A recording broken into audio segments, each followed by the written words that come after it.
Assalamualaikum warahmatullahi wabarakatuh. Bismillahirrahmanirrahim. Alhamdulillahi rabbil alamin.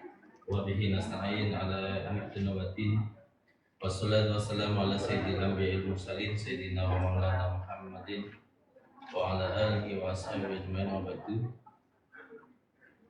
Yang saya hormati Kepala Dinas Pendidikan Kota Pekalongan periode 2016-2021 sekaligus penasehat PGRI ya Pak. Kemudian ini juga di sebelahnya Kepala Dinas Pendidikan Kota Pekalongan periode 2021 sampai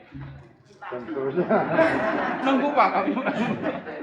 Kalau mau ikuti jejak pendahulunya sampai 2026 ya. Pensiun 2025 Bapak. Kemudian dari PGRI Kota Pekalongan Ketua Pak Mabruri, kemudian juga dari mitra PGRI yang lain dari Bergunu, dan seluruh Bapak Ibu sekalian yang hadir. Kalau yang pakainya warna-warni, guru merangkap. Nah, ini saya juga merangkap berarti. Ya, mana Pak?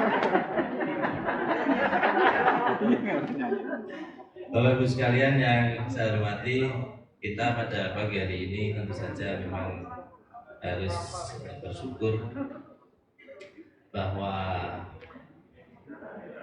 kita diberikan kesempatan untuk ketemu silaturahim, kemudian menikmati suasana yang sejuk di tempat ini. Saya ingat dulu saat jadi ketua DPRD, kegiatan di SMA 1 seingat saya. Kemudian waktu itu pengurus PGRI minta saya menghadiri acara PGRI. Saya tanya acaranya di mana. Waktu itu nyebut di Cafe Merdeka Pak. Saya bilang saya tidak mau datang kalau tempatnya nggak beda. Kenapa Pak? Kita tahu lah Cafe Merdeka itu ya mau tempat makan bakso gitu paling santai-santai, tapi kan ada konotasi di masyarakat waktu itu ya, tahun 2000 sekian itu kan kafe kan kesannya kan seperti itu. Masa kemudian ketua DPRD bertemu dengan guru Pekalongan di kafe. Gimana kalau tempatnya dipindah aja di gedung DPRD, tak fasilitasi ya. Tempatnya juga nyaman, kemudian tak kasih snack, kalau misalnya perlu sampai siang ya makan siang. Anehnya nggak mau. Ya akhirnya saya kebetulan nggak datang kan, sehingga itu sesuatu yang kemudian kita ingin sampaikan bahwa guru kan dari dulu singkatannya Pogu. Yang kita takutkan kan paribasa yang satunya, guru pipis berdiri, guru kumpulnya di kafe, terus muridnya kumpulnya di itu. Waktu itu yang saya sampaikan. Alhamdulillah ini memilih tempat yang cukup nyaman. Ini namanya juga sudah khas Pekalongan. Jadi hotel khas Pekalongan itu nanti ada beberapa inovasi ini memang nanti yang semoga bisa menjadi salah satu ikon Pekalongan, dari mulai namanya sampai dalamnya sampai mungkin sajian-sajiannya. Ibu-ibu sudah pernah minum teh telang? Yang sudah mesti tugasnya dibandingkan kok. Itu kemarin kita sudah minta Pak Suryani kemudian sampaikan ke Pak Dr. Jamaludin apoteker untuk meneliti kandungan dari bunga telang. Itu dibuat teh warnanya bagus sekali, ungu. Ibu-ibu pasti suka. Rasanya ada asam-asamnya sedikit. Itu cocok untuk dibuatkan untuk suami-suami sing medit. Gula ini apa? Teh kok rasanya asam Pak? Nah ini belum jadi teh. Ya, ini moga-moga di tempat ini itu menjadi salah satu ikon. Kemudian Tadi saya sampaikan kayaknya di kamarnya sudah ada Al-Quran. Ini tak suruh nambahi. Kalau anggota batik bacanya dari sini kan batik. Nah, kita kan baca dari sini kan kitab. Nah, nanti tak suruh nambahi kitab kecil, kitab fasolatan. Nah, kitab fasolatan, kitab kuning kecil itu tentang berisi tentang sholat, dari mulai wudhu sampai macam-macam sholat, kemudian rukun sholat, beberapa hal yang pokok dari zaman. Sudah ada Qurannya kan, terus itu kalau tempat yang lain se Indonesia kan mungkin hotel yang ada Qurannya sudah ada, tapi yang ada kitab fasolatannya kan tidak ada. Nah, Kalongan itu selain kota batik ya kota kitab. Itu hanya usulan aja, mudah-mudahan juga direspon sehingga membawa manfaat. Jadi hotel ini kalau satu orang tamu belajar tentang sholat, ibadah yang benar, sholatnya benar, kemudian itu menjadi amal jariyah karena nanti yang orang tua akan menyalurkan ke anak-anaknya. Lah ibu-ibu dan bapak-bapak ini kan seperti itu. Kalau gaji bulan ini masih sisa ya Bu ya? Masih, Pak. Sudah tanggal 25. Kan suara laki-laki masih, Pak. Maksudnya masih sisa cicilan yang belum lunas itu.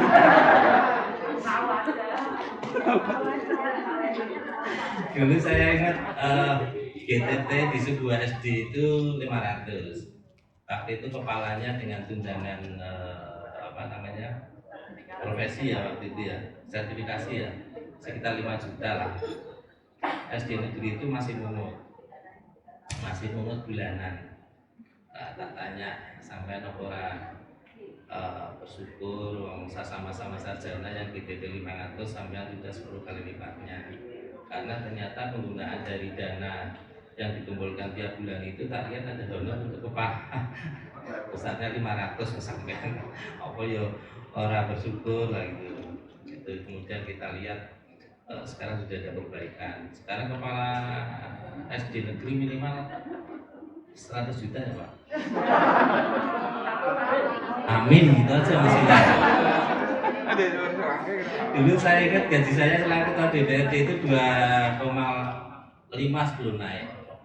Setelah naik itu 8 juta, tapi suruh kembalikan yang PP 37 itu 7,5, setelah 7,5 itu belum kasih anak istri sudah minus 2,5 juta. Ada yang sanggup jadi ketua DPRD. Dan kemudian Pak Hakim tahu, kita alhamdulillah tidak mau terima kasih, tidak mau minta apa lagi gitu. Itu saya sampaikan ke teman-teman biar tahu bahwa dengan yang sekarang itu jauh sudah lebih baik. Tapi kadang istri saya itu tak setel ke akun YouTube Sosialita Jakarta. Ini ibu-ibu sekali-kali lihat tuh. Itu sengaja itu orang-orang kaya Indonesia itu ibu-ibu adakan acara sebulan sekali di hotel arisan. Ibu tahu arisannya berapa? Setengah mil ya.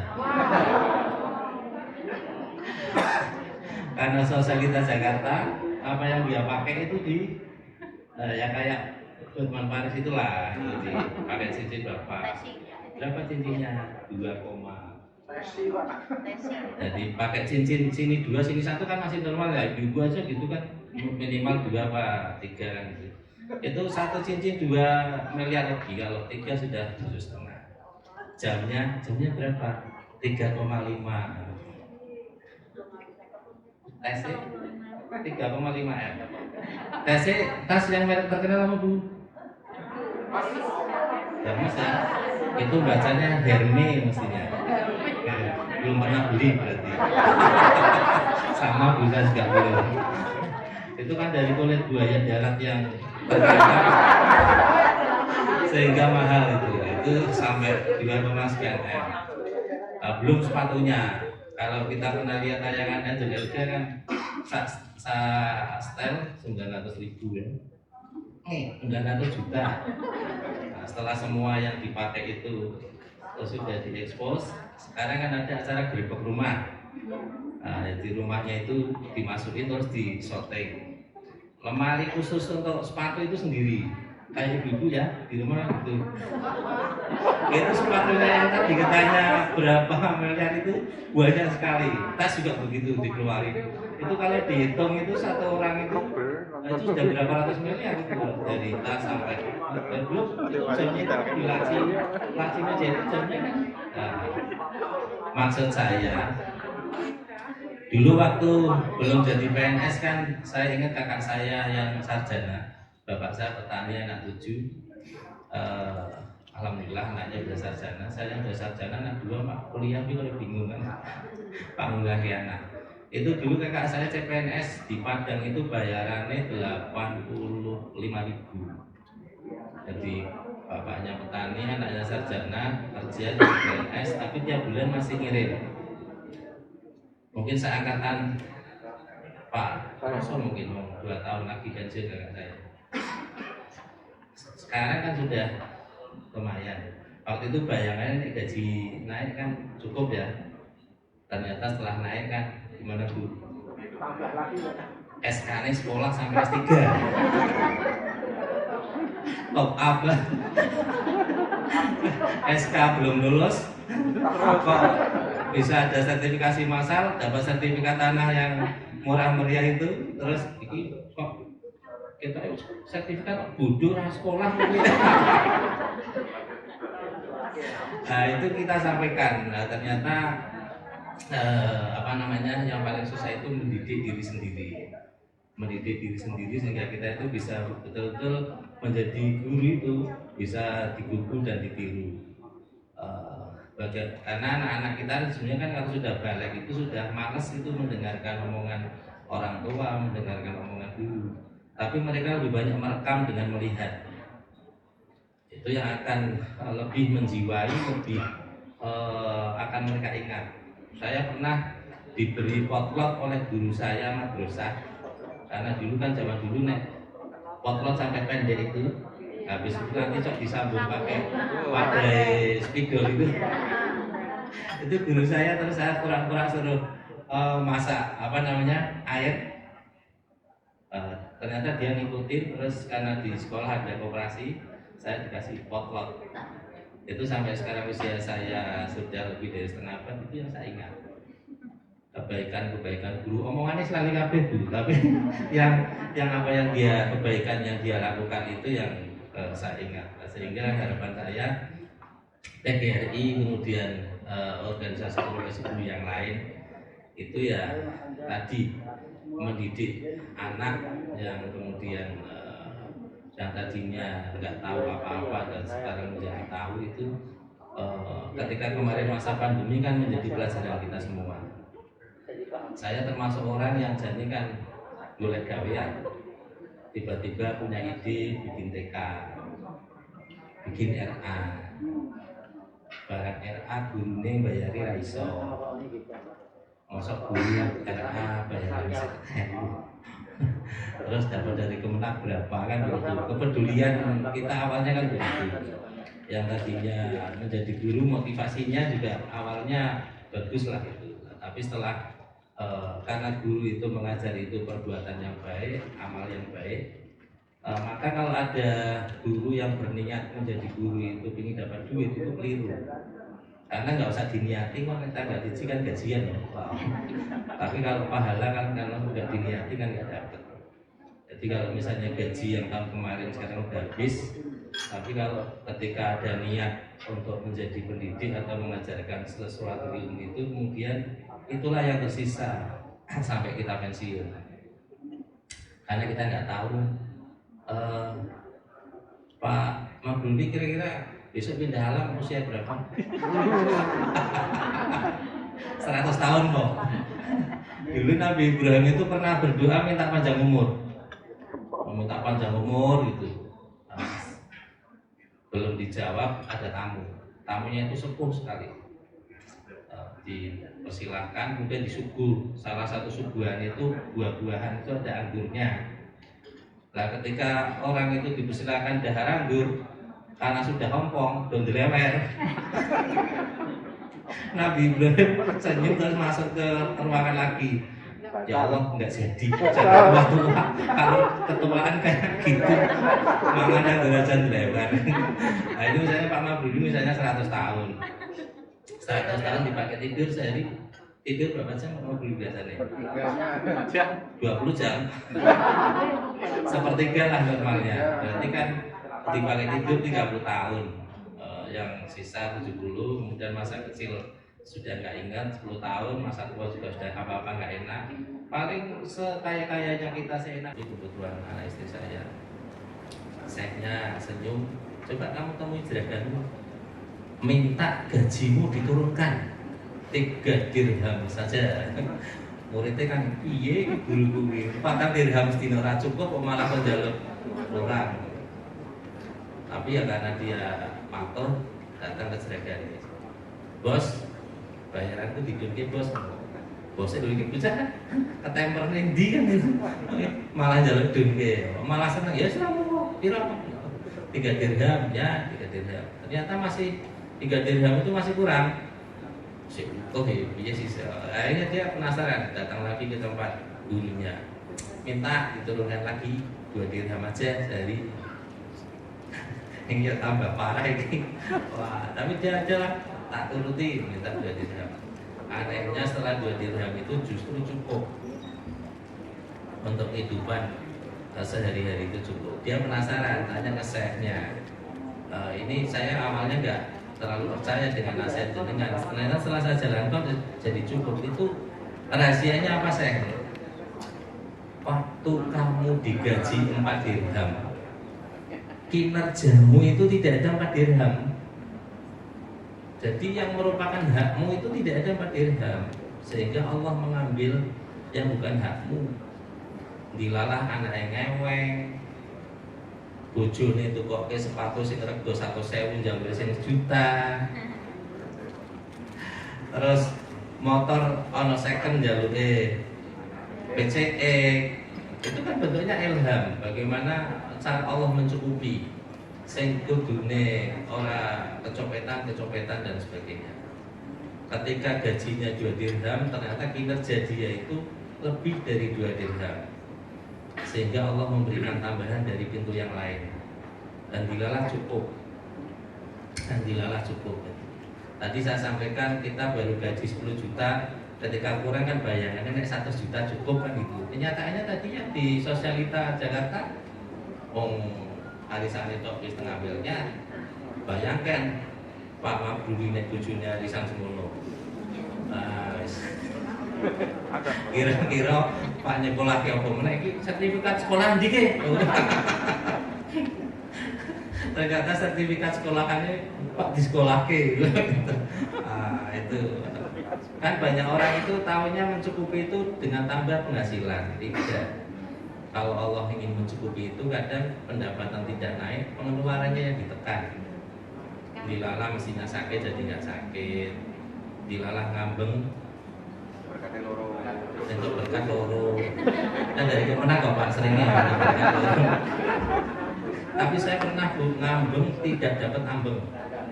Ini penutup yang kedua wes. Jadi ada tokoh Kabupaten Pekalongan terkenal sampai ketua partai tinggal pesan datang ngambeng. Saya ngambeng mesem. Nah teman saya ketua NU Mas Martin sampai nanti undangan dapat Pak saya resepsi ngambeng kok nggak ada? Ada tuh mesti ke Simsal. Ayo ngambung bareng. Nah ini minta disupiri adalah apa-apa. Saya nggak lihat undangan ngambung supiri aturannya. Jangan kalau diundang ngambung itu nggak boleh ngajak orang lain tanpa izin. Maksudnya teman saya itu izin dulu. Ini soalnya dia tak ajak gitu. Itu yang petugasnya itu banyak yang kenal saya. Saya ketika acara selesai teman saya diajak Habib Bakir nilai santrinya yang di rumah sakit Pekajangan, saya setengah jam itu berdiri di lokasi sekitar ngambung itu. Saya pantas mau ngambung, pakai langsung panjang peci. Ada teman saya itu yang jadi panitia bawa ngambung 2, deketi Pak Samtin dan dapat. Saya belum jawab kok dia udah oh ya wes. Waduh saya ngenes ini. Jatah dari Degayu sampai ke Kabupaten Pekalongan ngambung di lokasi situ. Itu Allah hak prerogatif rezeki itu Allah. Jadi ibu jangan mengira kerja itu yang menyebabkan dapat rezeki, bukan. Karena banyak orang dagang bangkrut, pakai modal, pakai tenaga, pakai pikiran. Tapi kerja itu ibadah, dapat pahala tersendiri. Kita pantas diberi banyak, akan diberi banyak. Kuat diberi sedikit, diberi sedikit. Itu contoh ngambung saja begitu. Akhirnya pulang, ayo mas, balik. Ambungin dikira udah di mobil, nggak dapat. Kok nggak minta? Nggak dikasih ya enggak kan itu. Karena saya merasa nggak dapat undangan. Ambung situ di mobil, tak pilih aneh, ambungi wong sugih sinopo. Itu isinya bikin saya tambah lemas. Isinya itu ayam sak bluntung bu. Dibungkus itu yang ingin saya sampaikan. Jadi cara Allah mencukupi itu sebetulnya tidak harus tambah penghasilan. Dengan Allah memberi hidayah kepada kita, kepada istri kita, suami kita, anak-anak kita, dan orang-orang di sekeliling kita, itu kemudian kita bisa cukup. Itu ada yang orang enggak, Nabi Adam 60 meter itu enggak menjadi dasar untuk memahami cara Allah mencukupi. Bayangkan kalau orang tingginya 60 meter, kira-kira sekali makan berapa kintal beras bu? Sekintal misalnya. Dan cara Allah mencukupi itu kan dengan manusia dibuat kecil. Jenengan paling naik darat sakon 1 kilo atau 10 orang itu udah banyak. Ibu-ibu malah udah ada nasi ya sebagian. Itu ada rahasia-rahasia ilahi begitu. Nah, terakhir akan saya tutup dengan sebuah hadis qudsi. Allah dawuh nah diskusi irkali arba rakatin fi awalin hari afika wahirohu. Rukuklah kamu padaku di awal waktu siang 4 rakaat, aku akan cukupi kamu di akhir waktu siang. Jadi sebetulnya nek ingin cukup rasa kerja iso dulu. Cukup sholat duha 4 rakaat, tapi itu kebutuhan. Nek kesenengan ya butuh susah. Kadang sampai nyekolah-nyekolahnya itu karena kesenangan. Harapan saya Bapak Ibu guru sekalian mengajarkan itu kepada murid-muridnya, bagaimana kemudian cara mencukupi, mencari rezeki yang halal. Kalau kemudian merasa banyak jam kerjanya, jangan sampai jenengan bangga sholat duha di jam kerja. Ada staf saya deh, sholat duha jam 8:30 nganggo sandal, kok nganggo sandal baru sholat duha, bangga dosa sholat duha. Karena Anda wajib kerja kok malah sholat sunnah. Sholat duha sebelum masuk kerja lah, sebelum masuk mandi. Kecuali sampean imamnya anak-anak yang baru belajar sholat duha di sekolah itu. Jadi ini sesuatu yang kalau kita merasa banyak aktivitas kita di jam kerja yang tidak kita pakai untuk kerja, siap-siap nyumbang ke PGRI atau ke organisasi profesi guru. Pak, ketoknya aku untuk keset bulan ini sumbangannya tak pakai untuk teman-teman GTT atau teman guru-guru yang belum beruntung atau tenaga pendidikan, administrasi dan sebagainya. Karena kemarin ada penjaga sekolah di SD di Klego bayaran nih 150.000. Nah itu kan kita semua dikelilingi oleh orang-orang yang bisa kita jadikan cara supaya keluarga kita dicukupi oleh Allah Subhanahu Wa Taala. Sehingga yang terakhir, terima kasih kepada PGRI yang sudah selama ini mengkoordinasikan guru-guru mengadakan berbagai acara untuk meningkatkan kompetensi, memperjuangkan hak guru, tenaga pendidikan dan yang lain. Juga kepada organisasi profesi yang lain, mitra PGRI, Dignas terutama yang sudah menjadi tenaga pendidik bagi warga Kota Pekalongan, mewakili pemerintah dan mewakili kota, saya mengucapkan terima kasih.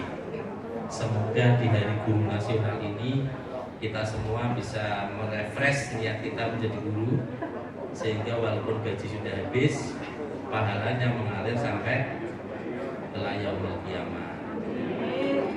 Dan Jadi bapak-bapak yang di sana yang pintar musik, ada yang jadi guru karawitan. Ingat enggak not balo ini? Mono mono mono cino mono molulo ci. Kan pelajaran SMP ini. Saya kira itu bapak guru sekalian. Kurang lebihnya mohon maaf.